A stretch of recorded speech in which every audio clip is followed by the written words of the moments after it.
So this is going to be my second video in English, and I apologize in advance. Listen, I have an ENO brain. And that's what I do. I make up words that don't exist, only in my dictionary, in my brain, in my ENO brain. That's it. It exists in here. So that's that's what matters.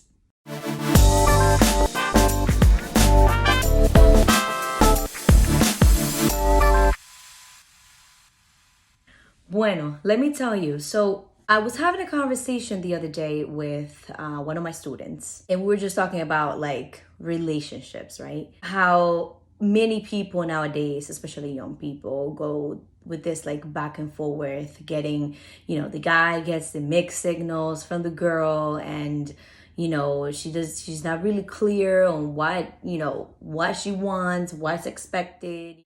So I was explaining to him that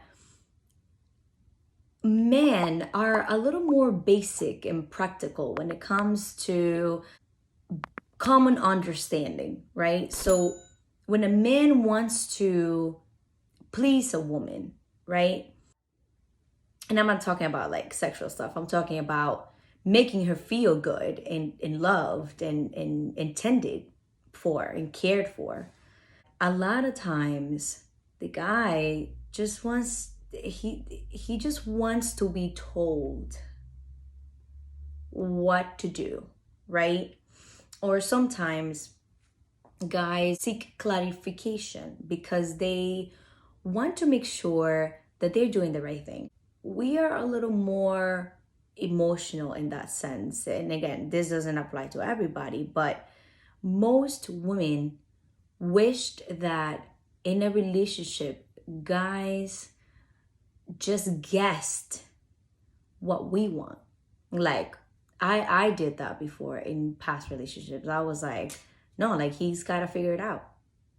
Like he's got to figure it out. I'm not gonna tell him because he's got to fight for it. He's got to fight for me. He's got to, he's got to do all this stuff. He's got to, be creative and be, tend to detail and all this stuff. And that's not how men work. Clear and concise and transparent conversations and communication in relationships.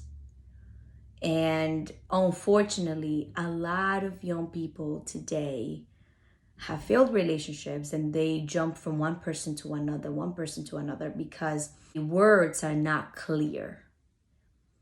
And there is something so powerful in our voice that when you put your emotions into words, you are dialectically putting into words what your heart and your mind feels and thinks. So in a relationship, that is so important. You need to clarify okay, girls, let me tell you something. Men are not going to guess what you want. It's not going to happen. It's not going to happen. I tried it. It's not going to happen. We cannot play these games like, well, he's supposed to know, or I thought he knew, or we can't get into this game of assuming things, because when you assume things, you create a scenario in your mind, a lot of unnecessary suffering and anxiety. It's preventable. And then we got into this conversation about the little games that we start playing, right? Back and forth. Well, let me not text her. Let me not text him. Let me just let that message sit there for a couple of minutes, for a couple of hours, and then I'll pay attention. Like I'm going to give him the silent treatment. And then we get into this psychological manipulation where we're trying to literally manipulate the person that we say we love so much, because in our minds we think that we're gonna get the other person's attention by ignoring them. And what that's doing is You're literally demeaning and devaluating. You're making them feel that their feelings are not valid, that their feelings are not worthy of fighting for. That you and only you are deserving of time and effort. What you're doing is you're pushing them away because you are giving them a message that you do not care. And that's the opposite, right? The opposite of love. Love is about fighting for the other person. Love is about putting in effort. Listen, I've been having conversations with my students recently, and it all comes down about relationships, right? And it all comes down to one single word: effort. It's effort. Effort, because effort is sending a message to the other person that they are worthy of your time, that there are things that you could be doing right now, but instead you are giving yourself, your heart, your mind, your creativity, your ideas, your whole self to this person through your time. And time is the most valuable thing that you can ever give to anybody, right? So I really think that this generation has come to a place where we are so selfish. And this is why relationships don't work today. This is why people are feeling miserable. This is why people are jumping from one person to another and to another and to another, because they think that people are like social media platforms, right? In posts. You can see a person doing something on TikTok, and all of a sudden, 3 videos down, you see another person doing the same thing, but they just do it a little better, right? Let's say a dance, cooking, whatever it is. Now, we've come to believe that that's how people are nowadays. That if you're dating somebody, but you see something that you don't like, maybe there is somebody better than this person. Maybe I'll find that perfect person that I'm looking for. Or maybe I'll find that person that lives in my mind with the list of conditions that I have. That person is somewhere in the world, because we think that the next person is going to be better. The next person is going to be better, and you never find that stability where you commit to somebody. And let me just talk about commitment for a second. If you notice, people don't get married anymore. And it's because they don't want the commitment that comes with marriage. But they want the benefits of marriage. Living together, boyfriend and girlfriend, buying a house together, having babies, but they don't want the commitment, right? That comes with marriage. When you have a specific goal that you want to achieve, when you go to the gym, it is not the amount of exercises that you do in a day that will get you to the ending result, right? But rather is the accumulation of small steps to work out and to eat healthier that you take every single day for a long period of time that will then get you to the ending result, which is looking fit, building muscle, right? Feeling cut. That's the ending goal.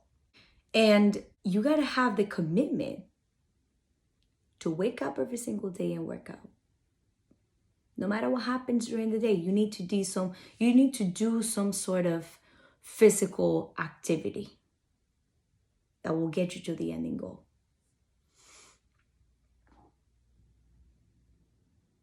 And love and commitment is like that. Love is not love at first sight. That doesn't exist. Attraction at first sight exists, not love. Because if attraction fades with time because you get old and wacky, then does that mean that love disappears with it? No. But rather, love is the accumulation of little things about that person that despite their defects, that despite their wrongdoings, that despite their humanity, there are other things that weigh a lot more than the defects that they have or possess. And those little things that they do for you, and how those little things every single day make you feel, the accumulation of those little things is what make you fall in love with that person. I don't think people meet somebody and then the next day they say, oh my gosh, I love this person. You feel attracted to them. You feel the la química, you feel that very much attracted to them. But love is the accumulation of different things. And you see the commitment there? You are committed to make sure that this person falls in love with you. Commitment should be the real basis of a relationship. Express yourself. Express your needs. Right? Like, even in the Bible, like, let's look at the Bible for a second, right? Because I know a lot of people believe in God and they're listening to this. When God created the heavens, what was the first thing that God did? He spoke, right? And he created heaven and earth, but he said the word. And the word had power, and that power was released and breathed into earth. And that created the heavens and the earth, right? It is through our words that we are able to communicate. It is through our words that we're able to break. It is through our words that we're able to heal. It is through our words, forgive me, you heal. I'm sorry, you heal. I've never got to tell you this, but you heal. I love you.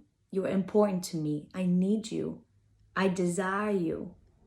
You're the most important thing in my life. See, words. Those words are like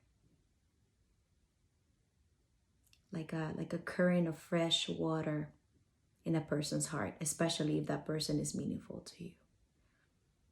So let's talk. Let's be more open. And let's be vulnerable with the person that you are trying to commit to.